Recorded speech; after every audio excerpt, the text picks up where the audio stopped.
welcome to another edition of Shredding with Jimmy. I'm Jimmy Lardner-Brown, and in this series of segments I've been covering a lot of the technical side of guitar playing, like the sweeping and the tapping and the fast runs and alternate picking and all that kind of stuff.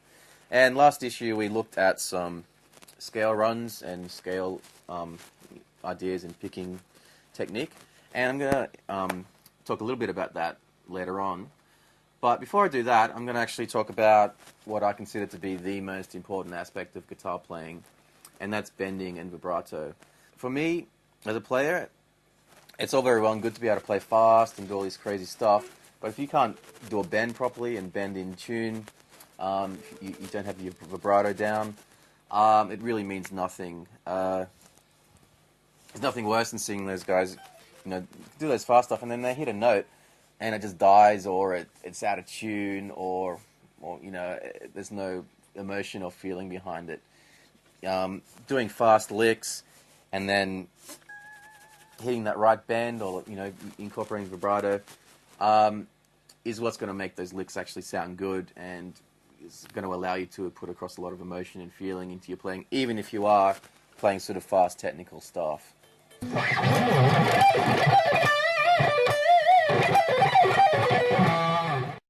I'm going to start off looking at just some bending things, just simple ideas, and just explain the correct technique for bending and as well as vibrato. Now in the last lesson I explained that when you're doing like fast scale runs, you want to keep your thumb at the back of the neck and keep your fingers close together, and that's all well and good. But when it comes time to actually do a bend, you're actually going to do the opposite of that. You're going to grip your thumb around the neck like old school, like bluesy sort of pentatonic stuff. That's how you really get the best. It's really the best technique for bending. It's the way you do it. So let's just look at a basic example, E pentatonic.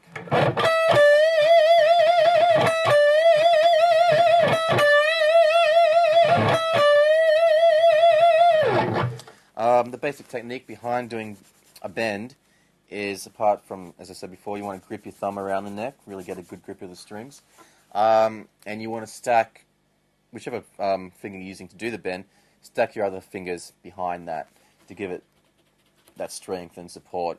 Bending is not something that you're going to do with one finger. So even if you're using your second finger, you just stack this one behind. If you're using a pinky, stack them all behind. Really give it that strength and support, because the actual bend is not coming from your fingers. It's really going to come from your whole wrist and your arm. You can see that, my whole, forearm is, moving with the bend.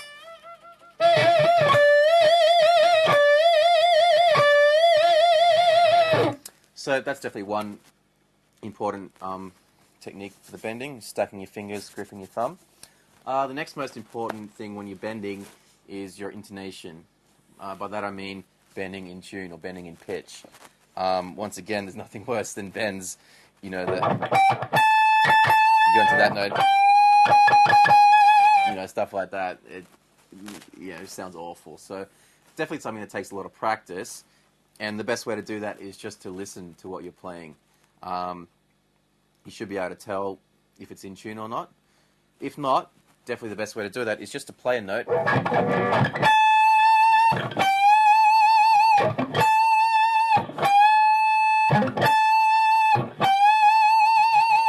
and just practice over and over again until it's in tune. So if we take a lick like this, for example,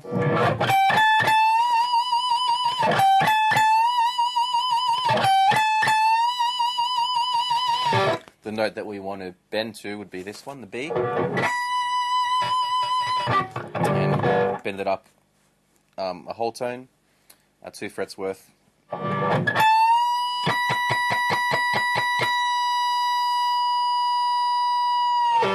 Keeping your bends in tune is something that takes a lot of practice, but it's also something that you can should sort of come naturally and just do by feel, and once again, just listening to what you play. If it sounds out of tune, then obviously you need to adjust it. Okay, another important thing when you're doing bends is adding vibrato. So we could take a lick like this, just a bluesy thing.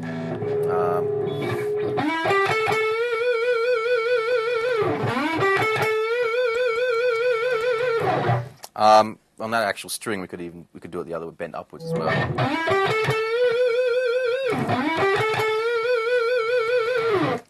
That's really the only string where you can do that. But yeah, what you want to do is bend the note, and then you're going to add in the vibrato, which is, I guess, the shaking of the note, to put it simply. The basic technique behind that is very similar to the bends. You don't want to... The vibrato doesn't come from your fingers. It comes from your whole hand and your wrist and your arm. Like, you don't want to do this, for example.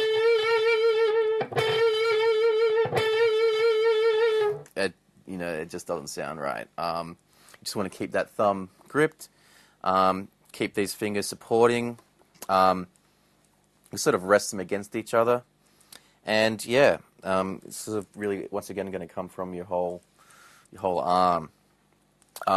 So what you want to do is bend the note, and then you're going to add in the vibrato by slightly releasing the bend, and then bringing it back up into pitch.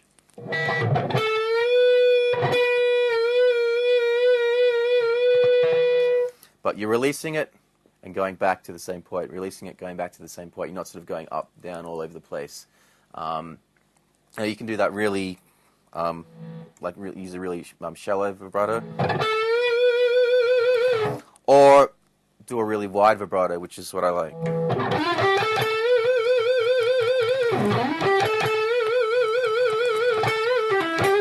So I'm just getting like 2 notes in there as you're doing the vibrato.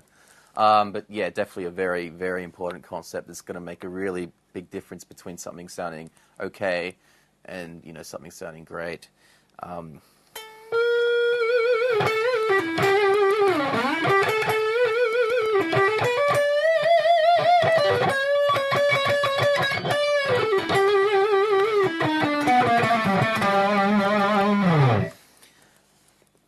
You can also do your vibrato just on one string, obviously without the bend.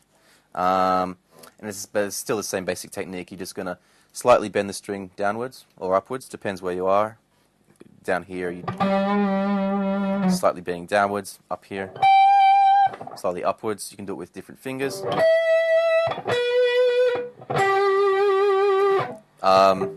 Just slightly bending the string, then bringing it back up into pitch. So probably the best way to practice that is just to start off slowly and do it with an even beat, like 1, 2, 3,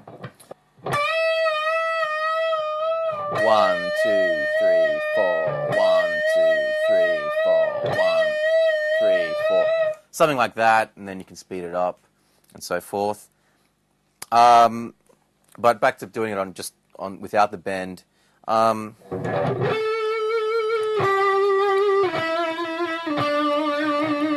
That's sort of like the rock way. You can also do it sort of more like the classical violin way, where you're going to, instead of going up and down, you're going to go back and forth.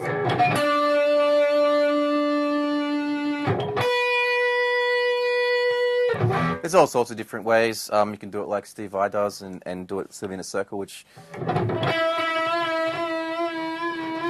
something like that. And yeah, that's probably the best way to practice your vibrato, is what Steve Vai used to do, is sit there all day, playing the one note over and over and over and over and over again. That's if you want to do that. But the basic point is that your vibrato, your bending, keeping everything in tune, it can be a really powerful thing. Just take one more example, bending a high E.